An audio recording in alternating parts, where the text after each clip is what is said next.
My name is Margaret Talev. I cover the White House for Bloomberg News. I'm so happy to be here with you guys today. And I think you already know all of these folks, but I'm very happy to introduce them to you anyway. Some of you may work for them. Some of you may hope to work for them, and some of you may work for them one day. So to my right, Sam Feist, the Washington bureau chief for CNN.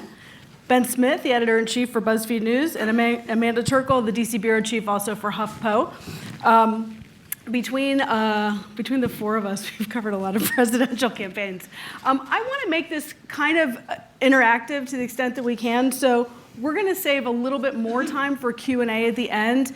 And just as we're talking, I want you guys to think about like anything you want to ask these guys, whether it's like stuck in a rut with regular stories, how do I do Dave Weigel stories, or whether it's like how do I get a job, or how do I use this election cycle to get the job I really want in the next election cycle, or whatever, anything like that, or if it's kind of ethical issues of the moment, technology versus the old way. Just in the back of your head, let's make the questions maybe outside the box a little bit. And also I have to say that a lot of the ground that I was planning to cover, they actually touched on in the last panel. So I want to jump around a little bit. And what I think I would like to do is I want to get to know the crowd so you guys know who we're talking to. Would you guys do a show of hands? How many of you, is this your first presidential campaign that you're going to be covering?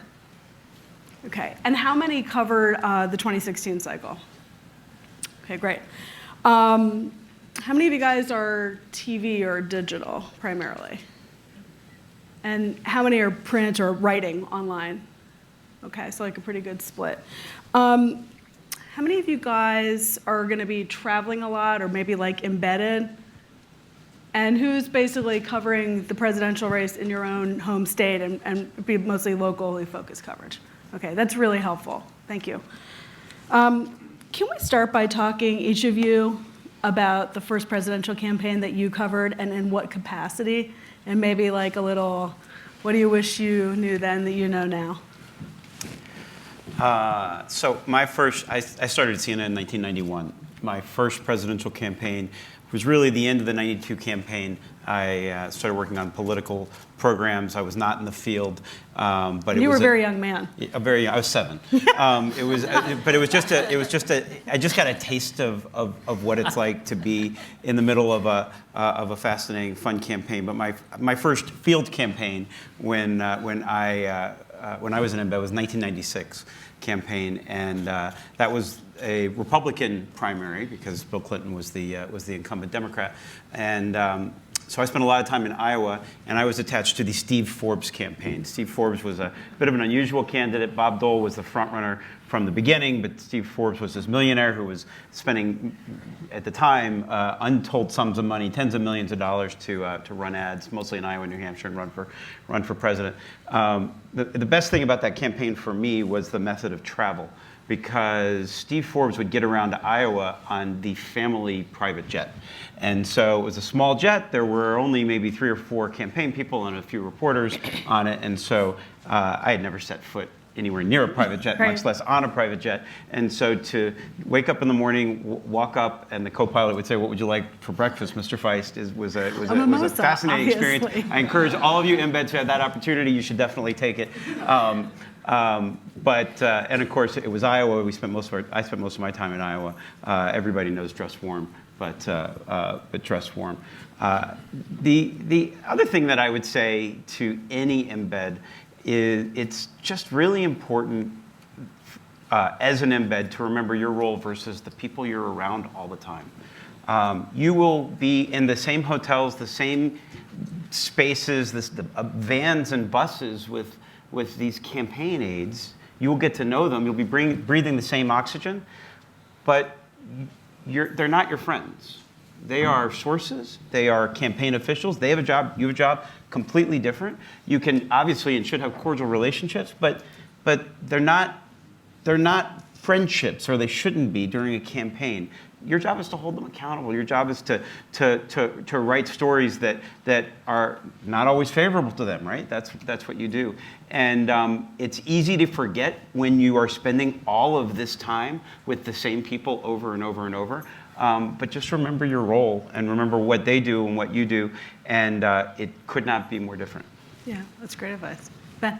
Yeah, I think it's, I mean, this is to Sam's point, it's one of the things about being an embed is that you want the people around you to hate you, and you also kind of want your bosses and the egomaniac correspondents who want credit for your stories to hate you. So it's kind of a tough job. If you're doing it right, everyone hates you? Yeah, exactly. Okay, and yeah. if everybody likes you, you're definitely not doing it right. Let's see. I can't claim to have covered the McGovern campaign, unlike Sam, but I covered I guess the first one I really covered was 04 for the New York Observer, and like if you, as you know, if you're in a local place and you're trying to kind of hook into the national campaign any way you can, and so I was very proud of my profile of like Howard Dean. He was in that moment. His time in New York, his youth in New York, which unfortunately ended when he was 6. But like I had a great, colorful story about where he got soda pop when he was 5 on like Park Avenue. I guess I think lessons I learned then. I covered the Wesley Clark campaign. There was a moment when Wesley Clark was going to be president, and definitely, and I covered it very intensely. And do you guys know who that? Former general, NATO Supreme Allied Commander. Yellow Submarine. Yeah. Did not our president. One of the things though that I think is so important is you treat these second tier campaigns and their staff in particular with respect, and you're as interested in, and you aren't dismissive of them, because just inevitably it's all the same people. There's 5 people who work in politics. Some of them, there's so much randomness and luck, and the ones who work for the winning campaign aren't always, sometimes they're geniuses, but not always, and the ones who work for the losing campaign aren't always morons, and they go to work for the winning and they campaigns. wind up working for the winning administration, and if you really treat them with respect, it just is a sourcing matter. It's, if you're not dismissive of Joe Biden's total disaster of a campaign in 2008, you wind up with a lot of sourcing around the vice president. And the sourcing, we're going to hit that in this conversation. But before I get too distracted, Amanda, fill us in on your... So I was, before I was at HuffPost, I was at Think Progress. It was sort of like the golden years of blogging. And 2008 was the first presidential campaign that I was there for, although I didn't really travel much. I went to the conventions and everything. It was also, that presidential campaign was when I made my biggest mistake ever and thought I was going to be fired. I accused John McCain of plagiarism, and ends up he didn't plagiarize. Someone actually had plagiarized from him. And I didn't check all the boxes and calling up people and checking and doing my research, and it was really bad. Fox News went after me. We got some angry calls from the McCain campaign, and so that was a valuable lesson. It was my biggest mistake. Obviously, I learned from it. But 2012 was when I started. I've never been a campaign embed, but I was traveling around more for 2012. A big lesson I learned was remembering how to drive. I don't know if any of you who are going to be on the road had to relearn to drive, or some people I know never had their license and suddenly had to go cover a campaign and had to get their license. And so I remember one of the first times I started driving again, it was for, maybe this was earlier, but it was Sarah Palin was campaigning somewhere, so this was a little bit earlier for, I think, Saxby Chambliss in Georgia, and just like, I landed, and I'm like driving through Atlanta at rush hour, and someone who hasn't driven in years, I was like, oh my God, I'm gonna die. So anyway, I have learned to drive again. I'm a little better at it. Snow in New Hampshire still makes me nervous, but I'm better at it. And the main thing is just like always have a story idea when you go to these events. It really frustrates me. I get frustrated with myself. I get frustrated with my reporters when I hear them just go up to a candidate with just some like really lame, wasted question. A classic is at debates like, what do you hope to hear from the candidate tonight? I mean, that's okay, but you can do a little better. Whenever you go to an event, have questions in mind. This time we have started a document I share amongst our reporters who are on the road a lot with just some standard string questions that, maybe for specific candidates, maybe just general ones. You guys might want to share that amongst yourself just so the various reporters covering different candidates are talking to each other. If you're ever just like, I don't know what to have, you can just open the doc really quick and look at some questions that other people need answers for pieces they're working on. But just go in with something. And your story obviously may change, but go in prepared, go in and have some questions so you're not just sort of wasting your time. So the subject that we've been asked to talk about is managing the moment. And every election cycle has kind of its own personality, right? 2020 is a different moment than 2016, inevitably affected by what emerged from 2016. But I think like now would be a good time to do kind of the what did you learn from 2016 and how is it shaping how you're approaching your 2020 coverage? What are you doing differently? And I'll just start by saying this. There was a lot of criticism after 2016, after the Republican primary, that the Republican candidate who became the president got kind of an outsized amount of live coverage, or like you could call in and interrupt a show and nobody else had that privilege, all that kind of stuff. And I think journalists all thought, well, no, that's not going to happen again in the 2020 cycle. And I remember on the day that Beto O'Rourke announced, it wasn't you, but there was coverage where there was like somebody standing in like a field of grass, and I was watching it like with the sound down, and it was like, Beto's coming, he's in his car, and like the camera's rushing towards someone getting out of a rental car. There was like a whole side coverage on what color the rental car was, and I just remember thinking like, oh my God, it's happening again. So It wasn't CNN, right? We're not naming names, but it wasn't you. So, Okay. But anyway, so how are you thinking about, how are you trying to do the lessons learned thing from 2016? So I don't want to, the previous session I think made some really, really important points, but I'd note a couple things that we talk about and we're thinking about. Obviously, staying in touch with voters that are not on the coasts is important. That's what many of you are going to do, and you're going to do that for us because you're going to have more access to the voters than we will. If you've been watching CNN for the last few weeks, you'll notice that we're doing a whole series of town halls. Tonight we're doing, I think, town hall number 11. We just announced about an hour ago that a week from Monday we're doing 5 back-to-back town halls in New Hampshire. What's that all about? That's about exposing our audience to the candidates and questions from voters. None of those questions come from Washington journalists or New York journalists. They're coming from voters. We get lots of questions, and they are questions about policy, they're questions about voters' stories, they're questions about their community. And it's something that we did not do in the primaries before, and I don't think anybody did.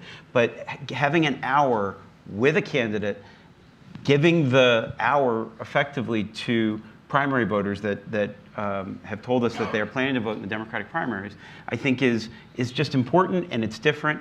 We learned in 2020, whether it was from J.D. Vance or Selena Zito, that out in the middle of the country there are a lot of people that matter, that have voices, that have real issues, that ultimately helped elect Donald Trump. Well, those are great lessons for us to learn. One of the things that we're doing is making sure that voters are a central part of the conversation that happens on CNN, and the town halls are one of the pieces of that puzzle. And do you have like new rules or guidelines on, I don't know, like candidates calling in unscheduled to Sunday programming? Like how drilled down have you gotten structurally on what's fair play and what's not fair play, and what your role is in mediating that? So we have said publicly that we were going to take all of the announcement speeches of all the candidates. So all of the candidates who have announced, most of them have interestingly been on weekends, but we've taken their announcement rallies, every single one of them, from those that are the polling at the top of the polls to those who are polling lower in the polls. So that's a piece of it. We're not going to take every campaign rally. Jeff Zucker, the president of CNN, has talked about that, about whether or not we took too many rallies in 2016. There is one thing I would say about Donald Trump's presence on all of the networks versus Hillary Clinton's. The one thing that he did was that he did a lot of interviews. Mm-hmm. Interviews without restrictions, no ground rules, interviews on Sunday, interviews at night, interviews in the morning. Most of those were not call-in, a few of them were, but most of them were actually not. Hillary Clinton did many fewer. And as a political editor at a cable network, at a television network, the nominee of the Democratic Party and the Republican Party are the two most important people in American politics at that moment, and I want to interview them. I want to interview them as frequently as possible. Yep.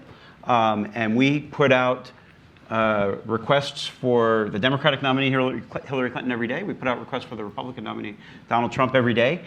He said yes far more frequently than she did, and I don't apologize for that. I think that's those are important moments for a journalist without any ground rules to ask questions of the nominees. And that was a strategic choice that he made and that she made. For those of you who work at television networks, it was very difficult to get Hillary Clinton interviews, even late in the campaign. Yes, very, very difficult. It was a whole different story for Donald Trump.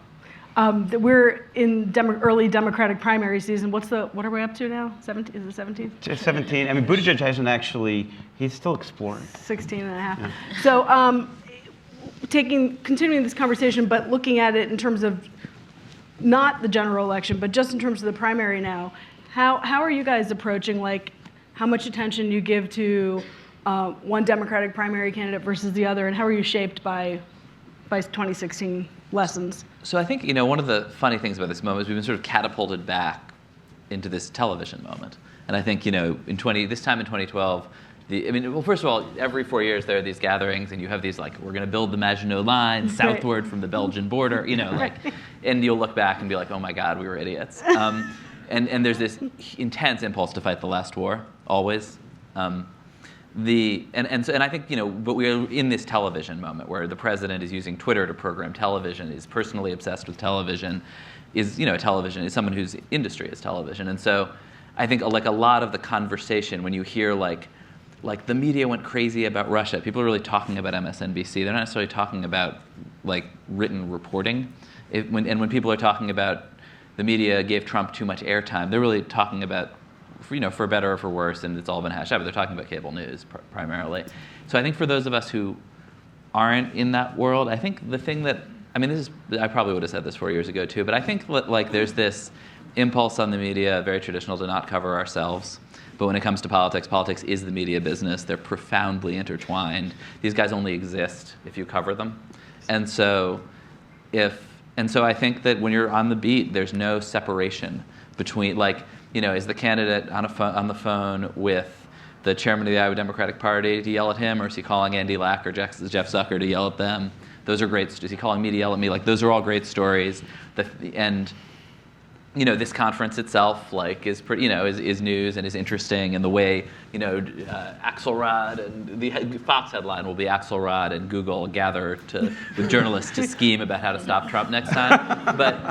But like, there's just no this impulse, which is traditional and sane, to separate the media from the story has never worked with politics, and you should resist it. So, well, I'll put a twist on it, but answer this question however you want to, Amanda. But so, is it even a legit question? What are the lessons learned from 2016? Or are you like, what are you talking about? That was 2016. This is a different campaign. Like, how are you thinking about your responsibilities or what you want to do differently heading into the new cycle? We're not doing polling modeling this time and predicting who we think is going to win, so that's different. I believe it was 99%. Yeah, something like that. So we're not doing that. The big lesson is just that nothing's inevitable, and that should have been an obvious lesson. But I do think it's important not to overlearn the lessons of the last election and not to be fighting the last election. And that's not something that just the media does. That's something that political operatives always do, because if you do that, you are going to be missing what's happening this year. And I think that's something that you have to be careful of as reporters. Is Elizabeth Warren likable enough to be president? Look what happened to Hillary. She's another older woman who's blonde and likes policy. Obviously, they're the same person.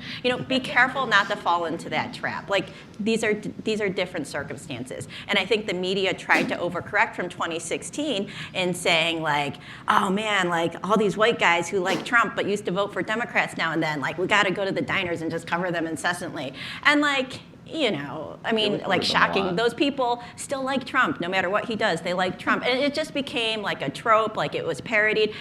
Be careful not to fall into that too much. Try to look at what's happening now. That's why, like, in the 2018 elections, people, there were very few sites that noticed that what was going on with Alexandria Ocasio-Cortez and Joe Crowley in that district and the other candidate. You got to look at what's happening now. Don't be so focused on what happened in 2016 and trying to avoid those mistakes that you make all sorts of new mistakes that then we'll have a conference about and discuss in 20.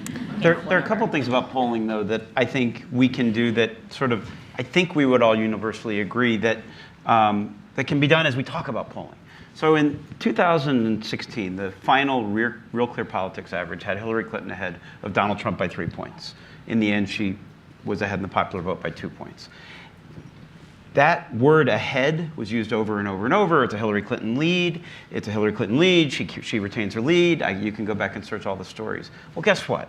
She wasn't really ahead. That's effectively a tie race. We all understand the basics of margin of error, but a 2-point race or a 3-point race should be reported as something that either candidate can win. There shouldn't be a presumption that the person who is marginally 2 points maybe ahead in the numbers is going to win. And that's on us. That's our obligation to report that a close race is a close race and not focus on exactly they're 1 point ahead or they're 2 points ahead. It's effectively a tie race. And we need to help our viewers understand that and our readers understand that.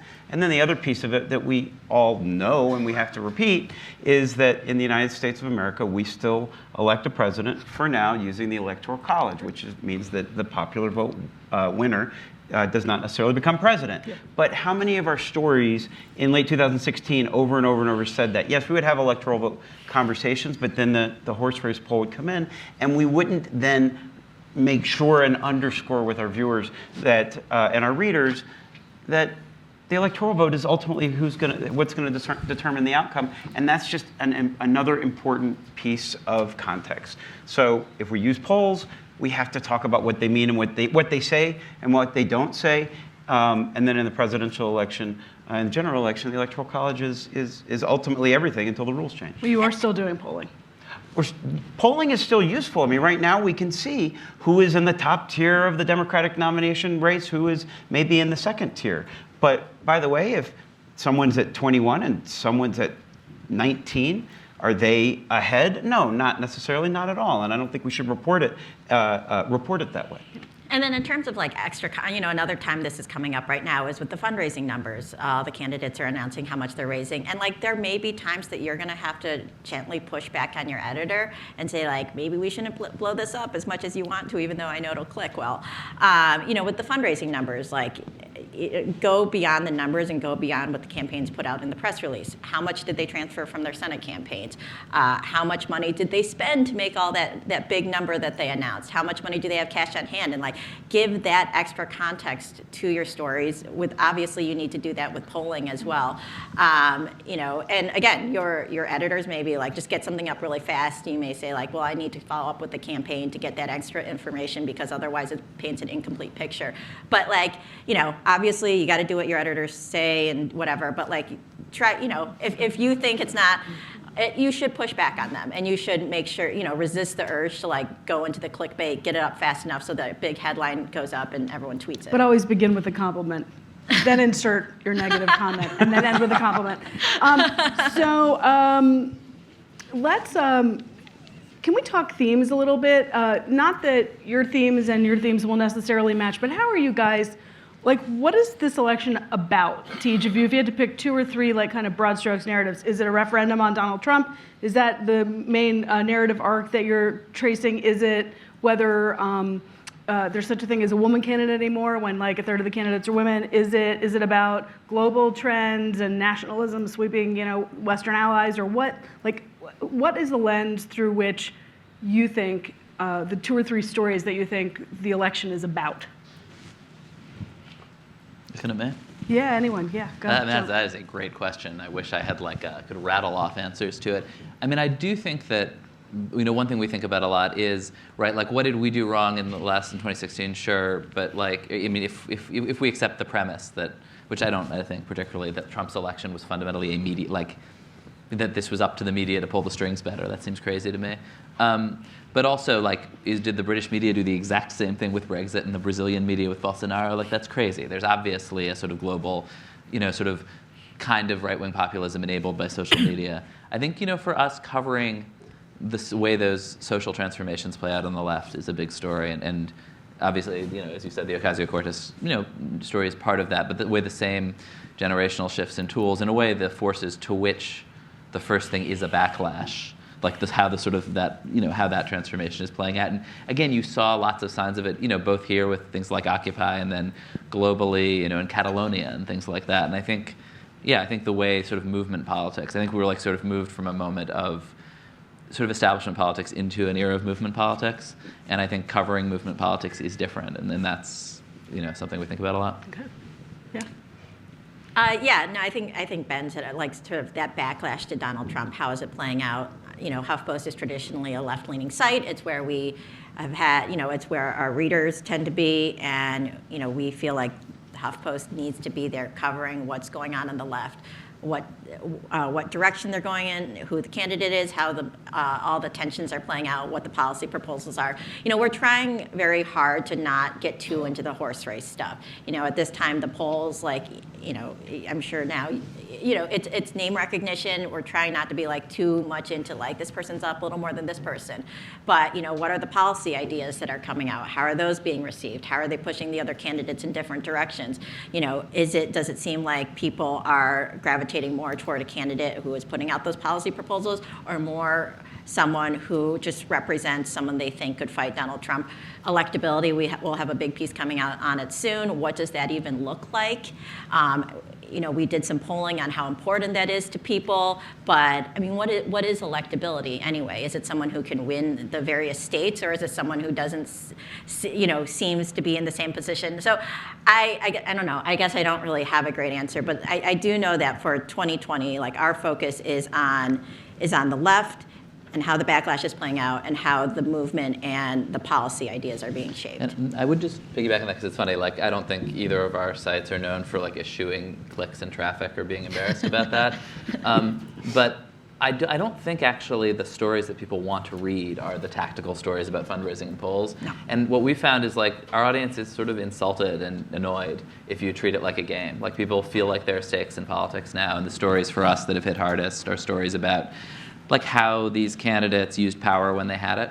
Yeah. Like, I think, we had our most read political story this week was this great, Henry Gomez, went to South Bend and talked to lots of homeowners who had been essentially forced to give up their homes through Mayor Pete's anti-blight policy. And and again, it was a story about race and economics, and also about kind of the use of power. And I think these are things, I don't know, like we definitely found people are just more interested in that than like Mayor Pete is up 3 points in Iowa. Like, that's a tweet. It's also a counterintuitive story. It runs counter to the theme of like young mayor. The Mayor Pete backlash has arrived. And I don't think it's knowable Sorry, now. David. I don't think it's knowable right now what this campaign is going to be about, either the primary or the general. We're knowable, knowable. Not noble. Yeah. We know it's not noble. Totally.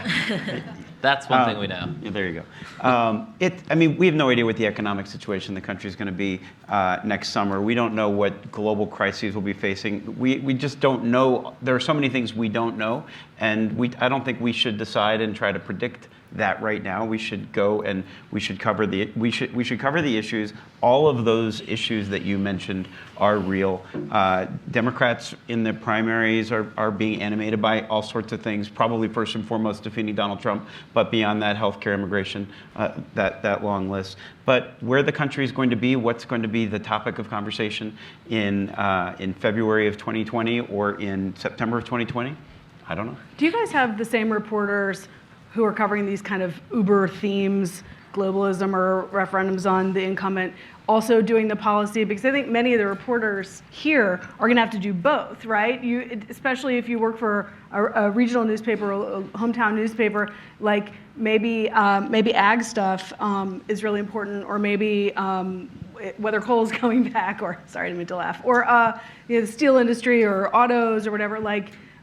Maybe healthcare is a big issue for everyone, but how do you juggle kind of the actual specific policy stuff with kind of the thematic narrative that's, when I think of like campaign coverage, I don't think of specific policy coverage. I think of these kind of ideas about where's America going. How do you balance that against what I think a lot of you will actually help your readers or your viewers know who they want to support, particularly in a primary, which is like, where do they stand on Medicare for all or subsidies for something? We have much smaller staff than CNN, for example. And so we have a couple people who are devoted simply to sort of politics, campaigns, and that sort of thing. And then we have a lot of beat reporters. We have someone who does labor, economic issues, a little more focus on like antitrust and sort of lefty populist things. Someone who does immigration and whatnot. And we made it clear to them that this election, that they still should be covering what's going on their beat in Congress and in the states and everything, but that they need to have an eye toward 2020 coverage, and that they need to be teaming up with the politics reporters. Like if they don't know how to cover labor in a 2020 lens, like they need to talk to the political reporters and team up. So we've had a lot more stories between our beat reporters and our politics reporters that give them a little more depth. We have a couple of really great healthcare reporters who actually tend to know politics pretty well, but they've been teaming up with the campaign reporters a lot. Like what are the themes? Maybe they can go out on the trail, get them some quotes. They're talking to the policy experts. One of our non-politics reporters who covers healthcare broke the story on the details of Elizabeth Warren's childcare policy. And he didn't get it from the Warren campaign, but he was out there talking to policy experts. He knew the issue better than the political reporters, so he was able to break that news. And then he was able to do a really rich piece explaining it because he was a policy guy, and so he understood it. If any of you are editors out there, but reporters are going to face this too. Like there is just so much going on, especially with so many Democratic candidates, and it's really hard to figure out what to cover, especially when you don't have a gigantic staff. Like I can't cover everything. I wish I could have a reporter covering all the up-and-coming candidates to find the next Ocasio-Cortez in all the congressional races, but like I just don't have someone to devote to just doing that. With the 2020 candidates, do you make a decision to cover some of the lesser-known people in the event that they rise up and come out of nowhere and be the nominee, or do you focus on the people who are better known, who seem like they probably have a better chance of winning, but are overcovered? Like these decisions are really hard, and like if you're a reporter on the campaign trail, you're going to figure out too, like how do you got to cover the news, the main news, but you also want to carve out a place for yourself where you have a different story. And like I said, it's really hard when there's such a big field this time. So before we move to your questions, I want to kind of touch on one last area, which is your advice to reporters. And let's do it in two pieces, like your advice on what not to do and your advice on what to do. But one area that we haven't really talked about yet is social media and Twitter. And I think there's, like as a reporter, you can see that a lot of the reporters who seem to have the most currency or get talked about the most are the people who have a lot of followers. And that one way you can get a lot of followers is by like being good on Twitter. So like how do you be good on Twitter? And how much edge or how much personality do you want in the tweets of one of your news reporters, one of your mainstream non-editorial, non-opinion news reporters? Do you want them breaking news on Twitter, or do you want them breaking news on your websites and on your air? So I want to touch on that quickly, and then I want to do like less, because I'm setting you up. You're obviously going to tell everyone what not to do. But after that, I want to do some positive tips on coverage and sourcing. So as you said that, there are a few CNN embeds and a couple of former embeds in the room who caught my eye, and they've heard me on my soapbox about this because I've had some excellent conversations with them about Twitter and about what our expectations are. And I'll give you the Cliff Notes version of it. When you're on Twitter, when you're on social media, and by the way, your Facebook page is not private, it's as public as your Twitter page because your friends are not always your friends, and if you say something you shouldn't say. You're sometimes Russian, yes. Exactly. But we'll talk about Twitter for a moment because so many political journalists believe that Twitter is the currency for everything. You're an extension. This is not about you and your personal brand, in my opinion. This is about our brand. In my case, it's CNN or whatever news organization you're working for. Your Twitter account is an extension of CNN. Period. Stop. So that means when you're tweeting snark, when you're tweeting about something you saw on television, when you're tweeting about the food you just ate, you're an extension of CNN. And so every time you tweet, you should, I believe, think about, well, is that an appropriate thing for the CNN brand to be tweeting? I am not the least bit interested in how many Twitter followers you have. I don't care about your personal Twitter brand. I'm not interested in you building your brand. If you have hundreds of thousands of followers, I'm actually concerned there may be an issue there. I want you to be focused on your reporting. I want you to be focused on breaking news. I want you to be focused on scoops. I want you to be focused on developing sources and what you can deliver to our audiences on television and online. If you're tweeting all the time, I'm concerned you're spending more time focused on your personal Twitter brand than perhaps breaking news and the other things that I mentioned, which is why we have hired you and spent a lot of money to send you out into the hinterlands to cover politics.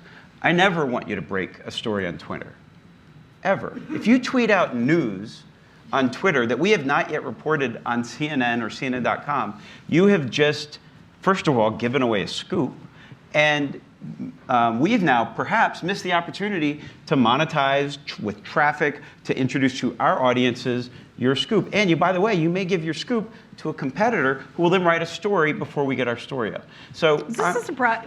Show of hands, does this surprise anyone, or is this what everyone thought he was going to say? Okay. It's like one hand. So, what do I want you to do?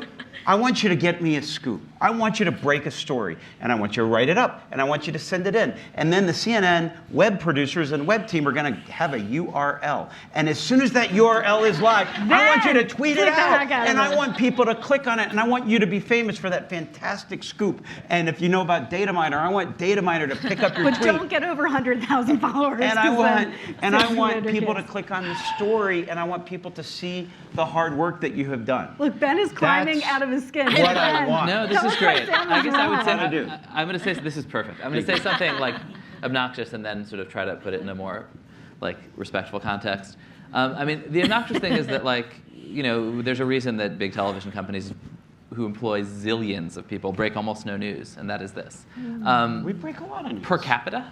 We have photographers, we have engineers, we have directors. You employ a lot of journalists, and anyway, but the more I think respectful point is that because we do different things, and for CNN, there are different ways to establish trust. And one is you have a big trusted brand, the most trusted name in news in some cases, and you have to put up a wall, and that brand is kind of a wall, and you stand behind it, and it's really it would be crazy for you to say anything other than what you just said, because you have this huge trusted brand. If you're new, you can't say trust us, we're Buzzfeed, particularly 5 years ago, that would be crazy. And so the way you get people to trust you is by being transparent and having it be totally clear who you are. And I mean, nobody actually thinks your reporters don't have opinions. They just know their job is to hide them. And there's a little, and I think that creates its own friction. From my perspective, and what we tell her, first of all, I do want, this is also sort of like a print words versus TV thing, but I want my producers, reporters to be big stars. I want them to have big voices, to be magnets for sources. Sources, among the people who care if you have Twitter followers, are sources. They want the story that they give you to go to lots of people. And if you put it on CNN.com, it's going to go to millions of people. Fair. So I think but I do think otherwise, that I want my reporters to think all the time. Otherwise, if you tweet it and BuzzFeed puts it on BuzzFeed, it'll go to BuzzFeed's people. Oh, it's all the same people at this point. But but I think that what I always tell reporters is, that they should think a lot about how this affects their reporting. I don't think that means being silent, but it means don't be partisan. Don't go dunk on somebody who you're going to want to call, who you're going to want to get information from. In fact, maybe go flatteringly tweet the thing about the person that you don't have to your personal integrity on Twitter is not that important. What's important is that you're using it tactically to get information and present yourself appropriately as the kind of reporter who sources want to go to and talk to and bring information to. And that I do think, to me, that is actually a lot about being out there. I think part of why people trust you is that they know you're a human being with sensibility. If you really are fundamentally a deep partisan and a partisan warrior, you obviously shouldn't be doing this. This is the wrong line of work. There are adjacent lines of work that you can do. And so if to be totally honest is to be out there saying, I think this person, should be destroyed, you probably, then if you are honest, you should, you can be honest and be shuffled off the stage. But I think for reporters who are open and who do want to do a good job and get things right, to present themselves as their actual whole selves in that context, and with quirks and with sensibility, makes both your readers and your sources more likely to trust you. Just before Amanda goes, there was like a fragment of a sentence where you said that Twitter's not about your personal integrity, but to clarify, you don't mean that it's not important to have personal integrity. No. I just mean that. No, I mean that like if I think that like Sam is wrong about everything, but I also want him to give me a scoop tomorrow, I'm not like compelled to attack him on Twitter. I can remain silent. I think like sometimes reporters feel like I cannot remain silent on this issue, and you're like, I don't know. Sometimes you So on you this, you should and I absolutely. agree. Yeah. You can remain silent on Twitter. Yeah, no, and I think we agree, and I actually think we agree that it is a tactical space, and you think of yourself as a reporter. Well, fundamentally, it's not tactically. your job to say what you think. It is your job to report the news so that other people can decide what to And think. the problem with, one of many problems with Twitter, and I think, by the way, if you haven't read the New York Times piece about how Twitter and the Democratic electorate do not match up Yesterday, very well I think. at all. Really Yesterday was a great piece. Yeah. Twitter, we talk to each other on Twitter. Political operatives talk to us, and we talk to them on Twitter. But Twitter is also notorious for taking things out of context and you being taken out of context. It is one portion of a thought frequently, and it can lead you to it can lead others to believe something about you that might not be true. It can lead others to believe that you're saying something that you didn't intend to say, that you're a partisan when you're not a partisan. It's dangerous in that respect because That's been known to happen on television. it has indeed. But you have control over your tweets because and by the way, just for all of you embeds who are going to be going out, you're going to find yourself with sources late at night at the bar. Just don't tweet after you've had your 4 or 5 drinks don't drink and at tweet. the bar. And no Just selfies with remember, it sources. just don't. Don't do drink that. on Instagram. Don't. Drink less. Right. So do you have any thoughts on Twitter, Sam? Nope. That's it. So, if you work at CNN, don't listen to me. But for the reporters who work for me, I'm with it. and the best reporters who use Twitter in the way that I think is best is as an extension of their reporting. It's absolutely true. I think that I've gotten more attention and gone on TV more and gotten to promote my reporting more because I have a large Twitter following and because people know me on Twitter. I absolutely, my DMs are open, which is on a daily basis a mistake. But, I often get like really good tips, or like I have people who, I meet at campaign events and they're like, oh, I follow you on Twitter. Like my Twitter presence helps my reporting. And, I have a lot of people at my organization, Ashley Feinberg, Matt Fuller. I love them. They're like my favorite people on Twitter. But like, I would not tweet what they tweet. But I'm fine with them tweeting what they tweet. But you have to figure out what you're comfortable with. I don't tend to get in like wars with other journalists or pundits. It's just like, it's not my style. But I'm willing to be a lot more voicey than probably a lot of networks would be comfortable with. But I absolutely don't want my reporters tweeting out scoops. They get yelled at for that. But like, if something gets sent out to like a bunch of reporters and like you're not going to write it up first, like fine, just tweet it. Like it's a press release on like fundraising, just like tweet it so people see that like you're in the mix. Like if they have something more, they can send it to you. But yeah, like don't tweet out a story. That's really aggravating and irritating. But if you're at an event, like absolutely, like I want you live tweeting from it. I want people to see you're there so they know that you're on the road, that you're at these events, that you're reporting on this. And so when they have another story or they want, a network wants to call someone and they don't have a reporter at the event, like I want people to know that you are covering this. And But that's not proprietary. That's a moment that 30 other, 50 other, 100 other Right, journalists have exactly. access to. So there's it's not about giving it to your boss first versus putting it out there. It's already out there. But like my reporters having a good brand on Twitter, like I find that important to HuffPost because that gets the HuffPost name out there more. That gets them known. And I don't make my reporters do that. Like we have a lot of reporters who barely use Twitter at all, and like that's fine too.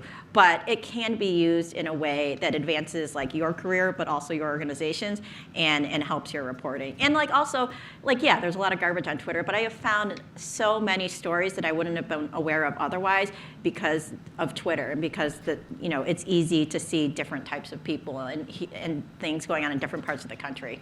So I think I do think the most important piece to read on this year is Maggie Haberman's essay on why she left Twitter. But she was on Twitter again within like 2 Yes, years. right, exactly. How long did it last? Like Maggie loved Twitter. Just don't send creepy DMs to people.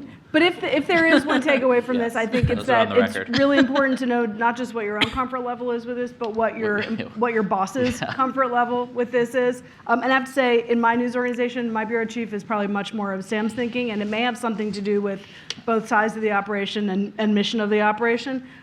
So it's just these are conversations that are important to have now rather than making it up when you're on the road. I promised we were going to start 10 minutes early, and now we're going to go late. But we'll get in a lot of questions, I promise. There's one more thing I want to do here in a moderated fashion, which is, take these guys under your wing. What are your best tips when you're on the road doing your first presidential for how to make sources, how to think about how you can break news from a conventional event that 30 people are at? How can you get something that's different? And if I was going to start off this conversation, I would say the one thing that it took me years to learn is that you should, every time you can, get someone's cell phone number and email address. And the more important they are, the more important it is to get directly to them so you can bypass all the people who are in the way of them. And then don't just put it in your iPhone, because every time it doesn't update, you'll lose half your numbers. Write it down, take a picture of it, email it to yourself. So keeping the modern day version of what we used to call a Rolodex, I think is one of the key tips for on the road, because you never know when rando candidate who flames out after 2 months is going to be a cabinet secretary, and guess what? You know how to reach them or whatever. Yeah, get those numbers when the people are not important, because they'll give it to you.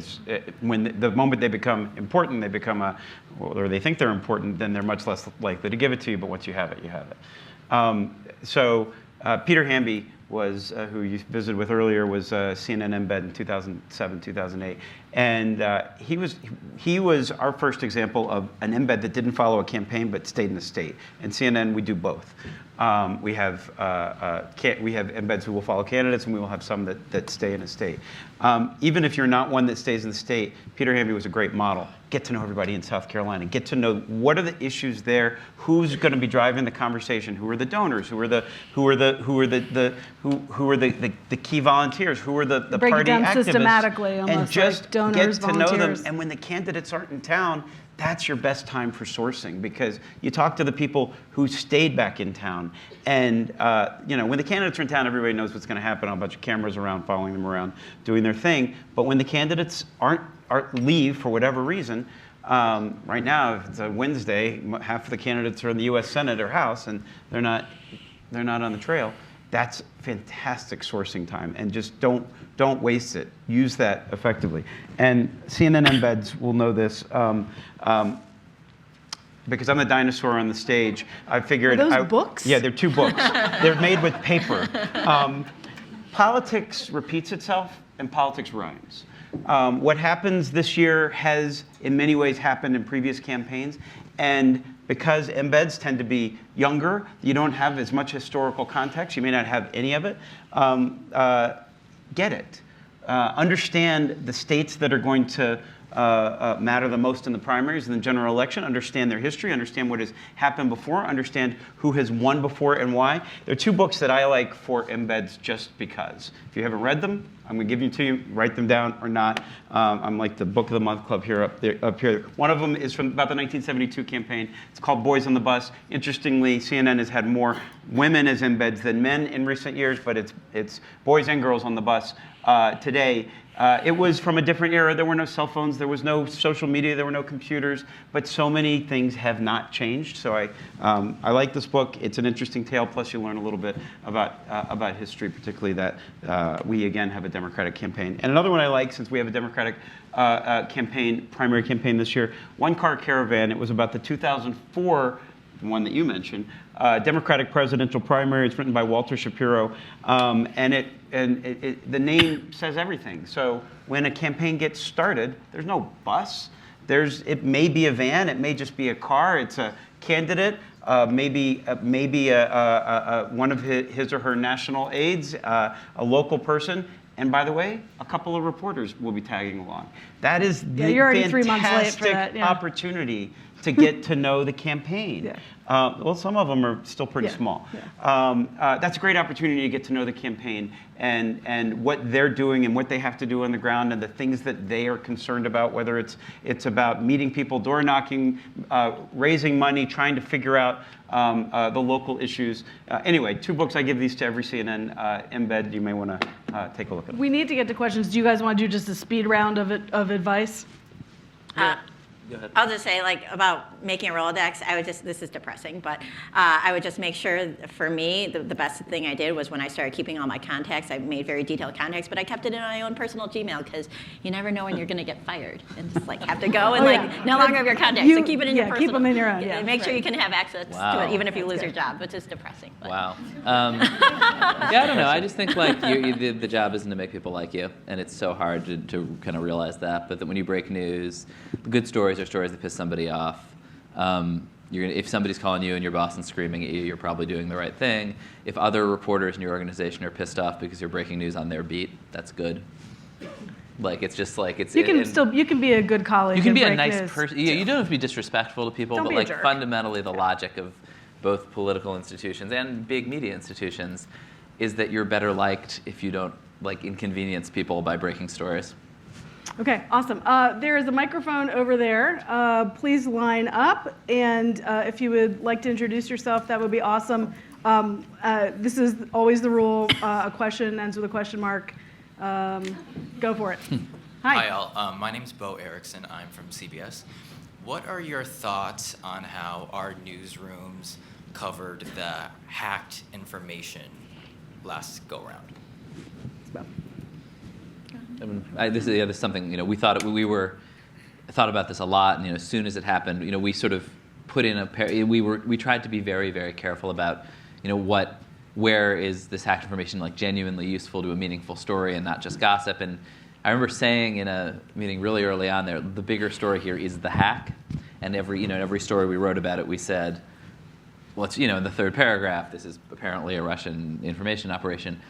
And all that being said, we were tools of that operation. And I think we behaved, relatively speaking, pretty responsibly. We weren't live blogging it, but it's and you're always as a reporter being used by your sources and have to be aware of it and have to weave that into your journalism. But I do think this sense of like Julian Assange was arrested this morning, that is a really complicated thing for journalists, I think. But I think this idea that there's something called information warfare and information is a tool of war puts people in our business in a really strange position that we're just starting to reckon with. Anyone else want to touch that? Hi, I'm Jonathan Shelley from WPTA in Fort Wayne, Indiana. One of the things that I've been very interested in is the way that each party is attempting to define the other. And the most obvious thing that I can see right now is the case of Alexandria Ocasio-Cortez. Obviously a big story when she knocked off an incumbent, but Dave Brat was a big story when he knocked off Eric Cantor and didn't receive the kind of coverage after he was elected because he was one of hundreds of congressmen and one of the few, one of the newcomers with the least amount of influence, to be quite honest. In this case, how much do you think that the Republican Party is attempting to define the Democratic Party and is driving coverage and making Alexandria Ocasio-Cortez a big story? And are you concerned that this dynamic can play out in the presidential race from both parties' perspectives? Oh, they're absolutely trying to make her the face of the party. That's why every little thing she wears or says or eats or does is so extreme, and all these this false information out there about her. Absolutely, the number she is a freshman member from one district, and the amount of coverage and press releases I get about her from Republicans, she is absolutely she is the new you have Pelosi, I feel like you have Maxine Waters, and now you have her. It's sort of they're trying to make her the face. I don't know how worried I am about it. It's just that's what you do when you're in a political party. You try to create one person, the boogeyman, who seems the most extreme. But yeah, they're absolutely doing it. Sorry, I don't know if I fully answered your question. I guess my question is the media complicit in allowing this to happen? Because, frankly, she's getting much more coverage than just about everybody in Congress this side of Nancy Pelosi. I think it's case by case, and sometimes it is the media falling into one party's sort of trap of elevating somebody who isn't really relevant. This isn't that, though. She's really driving the Democratic side. She's a huge talent. She's she's for real. You know, she's not a fic. She wasn't invented by the Republicans, I think. Yeah. And so I actually think, I mean, in some ways, it's fair to say that she's, you know, the real leader in that party. She obviously And is. there's a lot of interest in her, like from readers. And I don't think that's fake. Thank you.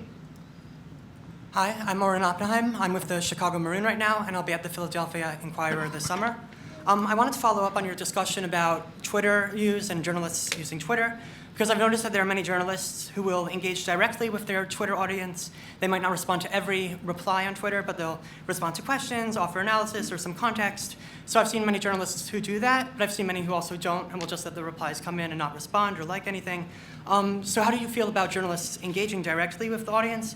Do you feel that that's a good idea or not? And also, like, what's the right way to handle that if you do decide to engage? Thank you. Well, don't be like the New York Times crossword puzzle when you reply to some criticism. That didn't go well. Did you guys see that? Just like attack bots. And like have no sense of humor. You know, I think it's, you know, it's obviously what your editor is comfortable with and what you're comfortable with. I almost never reply unless it's someone being like, I liked your story. I'll be like, thank you, that's so nice of you. But, you know, or if someone points out like an obvious error, I'll thank them and correct them. But I tend not to respond. A lot of people do. It seems to drive it can drive you crazy. Like I actually just don't look at a lot of the replies I get on Twitter, except from people I follow, who, you know, I trust aren't going to harass me. So I think it's honestly, it's what you're comfortable with. It'll probably change. I know a lot of people who have engaged pretty extensively and it became too much and they had to stop. They had to leave Twitter, take a hiatus, and then maybe come back. So you're gonna like have to, I think, over time, as you get more of a profile, like figure out what you want to do. Yeah, and if you're someone who like has a lot of like a high pain tolerance on this stuff and High pain like tolerance. it's incredibly valuable, right? To have people, I mean, the nice thing about, I mean, this is pre-social media, but digital media is that, like newspaper journalism, the tradition is that you can just include total bullshit in your story and nobody will call you on it. It's called the nut graph. And on social media, people will say to you, this is obviously not true. Where did you get this idea that this is a trend? And it really keeps you honest and forces you Because if it's three things, it's a trend. to engage. And you can't just be like, well, it's a rule, it's three things. And you know, you can really, to me, the change over the last few years is that such a high percentage of what's going on Twitter is like fundamentally in bad faith, and people are not trying to engage you and make you smarter and potentially learn. They're trying to harass you and move you and pretending to be in good faith and really are either actually paid or bots or just are sort of part of a kind of like brigading social Ugly media thing, yeah. campaign that is aimed at harassing you and distracting you, not at some kind of authentic Or engagement. Saying hoping you'll reply. If it's to build constructive, their- reply, and otherwise don't feel Right. obliged to Right, but how reply. many people with just a handful of Twitter followers are really hoping that the person with 500,000 or 1 million will reply so that they can build their following? Yeah. It won't surprise you to hear me say that I don't think you should reply and engage. It's obviously with sources, with people who point out a mistake, that's completely different. But your average Twitter followers who are just throwing darts at you or your organization or just want to get noticed, I don't think you should engage them. Thank you. Hi. Hi, Adam Kelsey with ABC News. I wanted to follow up on something that Sam and Amanda kind of touched on earlier, which is coverage decisions, and particularly in the Democratic primary with so many candidates. I think you guys couldn't even agree on how many candidates are in the race. Basically, where do you draw the floor? How do you decide which candidates' announcements to take, who to profile, who to invite to your forums? I think the easiest answer is the polls, but there's kind of a chicken and egg conversation where when you give them more attention, when you cover them, you put them on air, they rise up in the polls, or vice versa if you don't cover them. So can you tell us a little bit more about what you're discussing with your editors, your senior producers, as far as Coverage how you make thresholds. those Yeah. So there's an interesting benchmark we have not had in the past that we have this cycle. And those are the Democratic debates that are coming up. The Democratic Party, in partnering on the debates and the sanctioned debates, have actually announced publicly debate criteria. And they are a small 1% polling threshold in a number of national polls and a fundraising threshold as well. You need to get, 65,000 contributions from various states. That's not actually a bad. Now that exists, that's going to decide who's on the debate stage. The first two debates are actually going to be two-night debates with up to 20 candidates on stage. Up to 20 candidates in the debate, divided perhaps roughly in half is the way it seems. And it looks like there may be 20 candidates. So it may be that those 20 candidates that make it to at least the initial debate stage are not a bad barometer for who to at least cover for now. Those are going to change. They're going to be people who don't make it to the debate stage. Other people may come in late, make it to the debate stage late, but that's not a bad, that's actually not a bad way to look at it right now. All of the people that that all of you can rattle off pretty quickly is the group right now. They haven't all made it to the debate stage. Most of them have. We'll see if they do, but it's not a bad list. Those are the people that we've been doing town meetings with. Last night was Governor Inslee. Tonight is Secretary Castro. And then we have, did I tell you, we have 5 in New Hampshire a week from Monday, 7 p.m. to midnight. You should tune in. You guys have anything you want to add? I would say, I think Sam has this very special role of being, at CNN in particular, the sort of gatekeeper of that, and his decisions carry a kind of weight that make them news and interesting. I think for us, we want to tell interesting stories that our audience will engage, and if that is the story of a bunch of teens recruiting Mike Gravel, anybody remember him? Into running again, which he is doing, that's a great story, but not because he's going to be president. And by the way, just because you're not on the debate stage doesn't mean that there's not an interesting story about Mike Gravel. I completely agree. The first interesting story about Mike Gravel. I completely agree with you. Polling fundraising, not the only criteria. Right. That's Human exactly interest stories are interesting too. Okay, we've got 10 minutes, and I really want to get almost everyone who's in line, so let's do it. Kane Fairbaugh from Voice of America. So my question is more or less for Sam, because I think that BuzzFeed and HuffPost don't pretend to be something that they aren't. But I don't mean that in a. But the question I have focuses on the Twitter credibility and preference of the reporters to break the stories on broadcast. Not necessarily on broadcast. Online on the CNN break website. The story. But does the reporting and the credibility and the objectivity of the embed that you have in the field, is it impacted by them appearing on a broadcast with an anchor who injects a lot of personality and opinion into that hour-long cable show that they're going to appear in? I'm thinking of a few in primetime in particular. And how do you balance that? The objectivity and credibility of that embed or that reporter in the field with the fact that they're going to be on a show where there's a lot of opinion. Okay, let's get after it, Sam. I'm just kidding. Yeah, I love him. Okay, listen, all of the embeds here have an important mission. You're reporters. You are reporters. If your personal views do not belong, in my opinion, in your coverage, we need you. We're sending you out to tell us what is happening out there, to tell us what is happening in a campaign, to tell us more about the candidates, to tell us more about what the voters say. That is what we want you to do. That is what we ask of you. That is what we require of you. And we need you to stick to that. If an anchor asks you a question that feels off, I don't think that will happen. But if it does, then stick to the prime directive and stick to your mission. You're a reporter, and we know what a reporter is. Be careful what you nod along to when you have an opinionated host, and don't nod if you don't agree with it and it's crazy. Nod control. Hi. Hi, Hannah Trudeau from National Journal. I see a lot of scoops floating around on Twitter that seem to be sort of spoon-fed from campaigns. So I'm wondering if you could talk a little bit about the hierarchy of how you think through as editors what's a scoop from a campaign, and if it's as legitimate as something that maybe you worked on for several days and presented to a campaign as saying, this is what I have, and your response to that. I mean, you actually don't get any points for hard work. Like to say well, I worked for, that's not really a relevant criterion. But obviously you have a source for everything, and the sources have motives, and sometimes the motives are to puff themselves up. And I think those stories are fine, but fundamentally the more fun ones.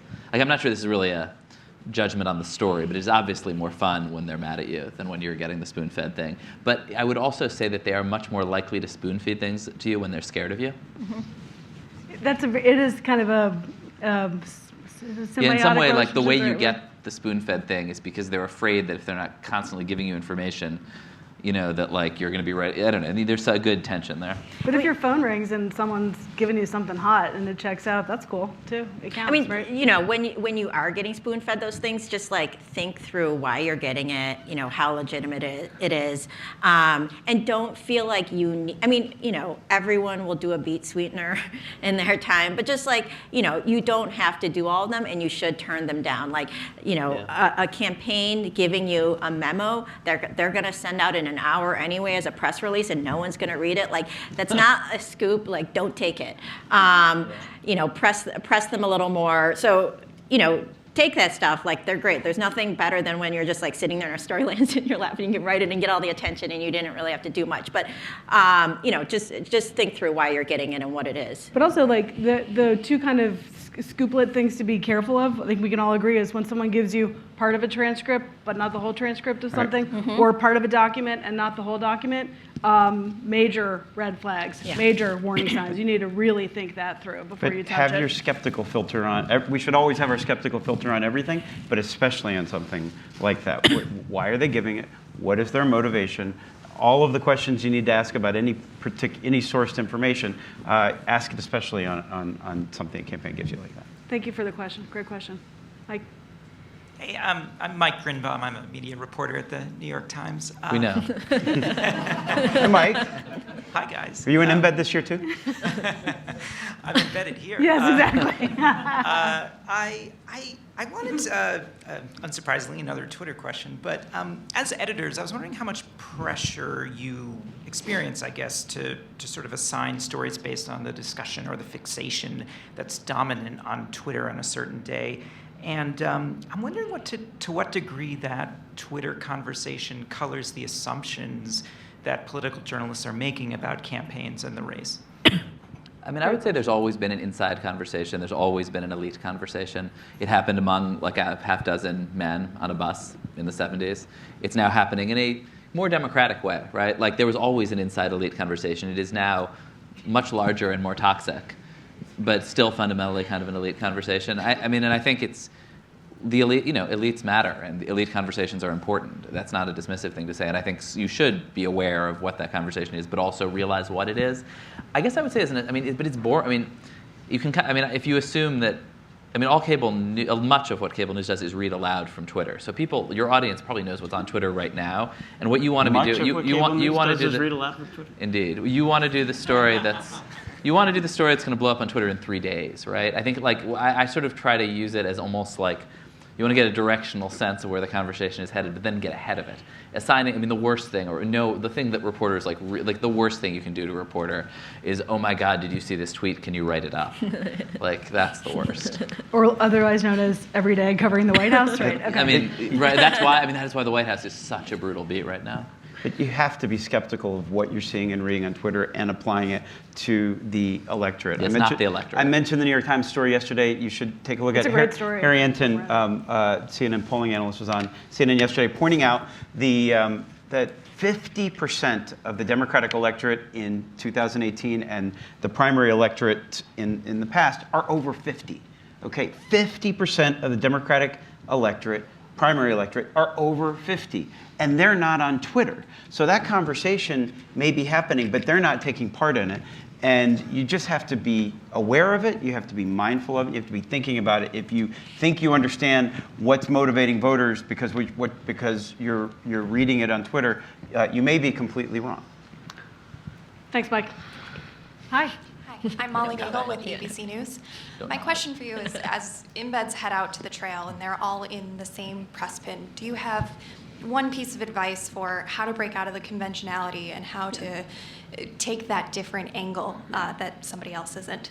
It's great, Mom. Get out of the press pen. Yes. You don't always have to be in the press pen. Like, don't stay there if you don't have to. The Trump campaign put us on that blacklist, so we could never go as press, but we still went. We just didn't register as press. And so then we weren't in the press pen, and so we were just wandering around. We told people we were press, but it was fine. We still covered it. It didn't actually matter if we were banned. It was actually probably better. Yeah. if you're not an embed, like, you know, when I first started covering campaigns, I was like, how am I ever going to get stories? These people are with the campaign every day. But like, if you can take a little break, or if you're not embedded, like, you can go into an event and you can see things with fresh eyes, and like, often that's really helpful. Or like, if you can, you know, I don't know what your job it will be for all of you, but like, if you can, like, maybe not go cover the event, cover what's going on in the surrounding area, and talk to some different people, and like, see what else is going on that day. Yeah, just the press pen is often a bad place to be. Did you guys keep like a list when you were on the trail of like weird story ideas that you knew you couldn't do this week? Or like, I mean, I think part of the way that you break out, right, is there's the stuff that you have to cover, like blah, blah came and gave their first speech at the whatever fair, and this is what they said, right?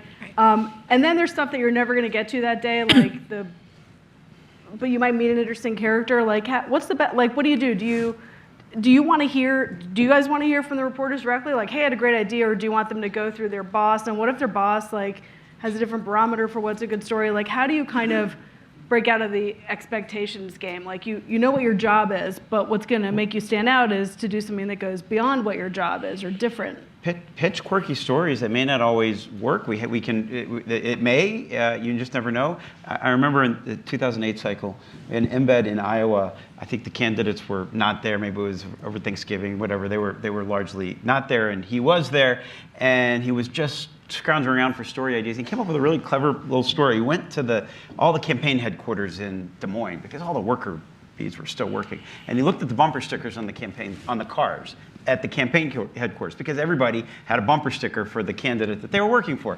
And he came to an interesting observation, that all of the Republicans were driving American-made cars, your Fords, your Chevys, and your Chryslers, and a majority of the Democratic campaigns were driving not your traditional American cars. That's how we got Trump. And then he wrote the story that was counterintuitive, which was that the American-made cars were all made by unionized workers in the Midwest, and all of the Japanese-branded cars were actually made in right-to-work states by non-union workers. And it was just an interesting observation when nothing else was going on. He Turns wrote your presumptions it was about clever, it was funny, and he filed a story when there were no candidates in town. Okay, before the bell rings, you are the last question. Take it away. Hi guys, Anna Ashbrenner from USA Today. In 2016, I was at the Des Moines Register and ran coverage there. And so my question is about anonymous sourcing. And the Register had very clear standards of what they would take from an anonymous source, and who had to see it, and what people had to know. So I'm curious, how do you guys vet your anonymous sourcing?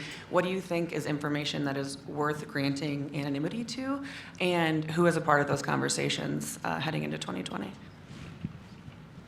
Everybody looking at me. I mean, it depends a lot on the stakes, right? Like, I think, when it's a very important story, I need to know who the sources are.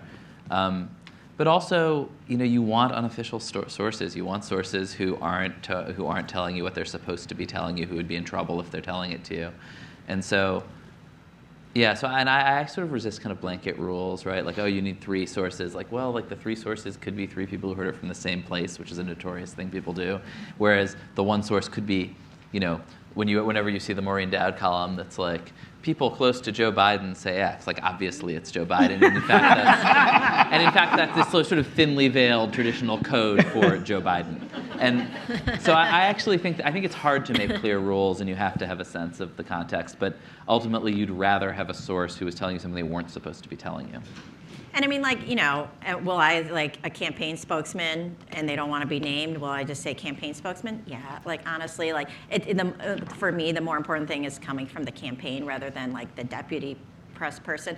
But, I think, I broke the Amy Klobuchar bad behavior story, and we got a lot of criticism that we didn't name the people who were accusing her.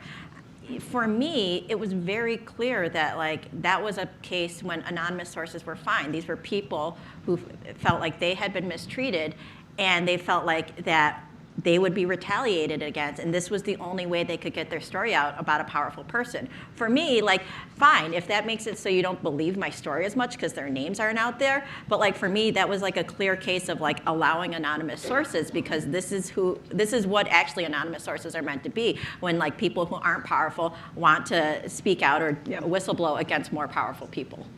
Okay, we are more than out of time. Before we introduce our next panel, Jeff Berman and Julie Pace, I just want to ask you guys while you're on the hot seat, if these folks didn't want to ask you a question in front of everyone else, can they come find you later today? Will you be around, or can they email you? Everyone except for Michael Grimbrown. Yes, exactly. Awesome. All right, Yes, thank of you course. guys so much, all of our panelists, for participating.